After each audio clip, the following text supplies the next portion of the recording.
දැන් ව්‍යාපාරික පුවත්.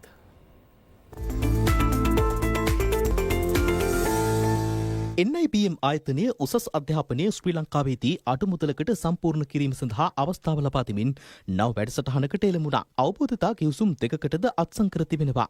NIBM ආයතනය හා වාරියෝ සිස්ටම් ආයතනය එක් ගිවිසුමකට එළඹුණු අතර අනෙක් ගිවිසුම ඇති කරගෙන තිබෙන්නේ නියෝ වෙන්චර්ස් තාක්ෂණ ව්‍යවසායකත්ව වැඩසටහන හා ට්‍රෙස් ආයතනය අතරයි. ගිවිසුම් ගතවීමෙන් අනතුරුව මාධ්‍ය වෙත අදහස් පළ කළ NIBM ආයතනයේ අධ්‍යක්ෂ ජනරාල් ආචාර්ය DMA කුලසූරිය මහතා සඳහන් කළේ මෙම ආයතනයේ රටේ දරුතරියන්ට උසස් අධ්‍යාපනයක් ලබා දීමේ අරමුණෙන් පිහිට වූ බවයි. පසුගිය වසරේදී දරුතරියන් 40000ක් උසස් අධ්‍යාපනය සඳහා විදේශගත වී තිබෙනවා. ඉන් ඩොලර් බිලියන 2ක් වෙනත් රටවලට ගලා ගොස් ඇති බවයි අධ්‍යක්ෂ ජනරාල්වරයා පෙන්වා දුන්නේ. අපි විශේෂයෙන්ම ශේෂ්ත්‍රත් එක්ක සම්බන්ධයි. අපේ උගන්වන ගුරුවරුන් විශේෂයෙන්ම ශේෂ්ත්‍රයෙන් එන්නේ වැඩි ප්‍රමාණයක්. ඔවුන් ඒ දැනුම ලබා දෙනවා. ඔවුන් එක්ක සම්බන්ධතාවය තියෙනවා. ඒ නිසා ඔවුන්ට රැකියා ලබා ගැනීමේ පහසුව ඇති වෙලා තියෙනවා.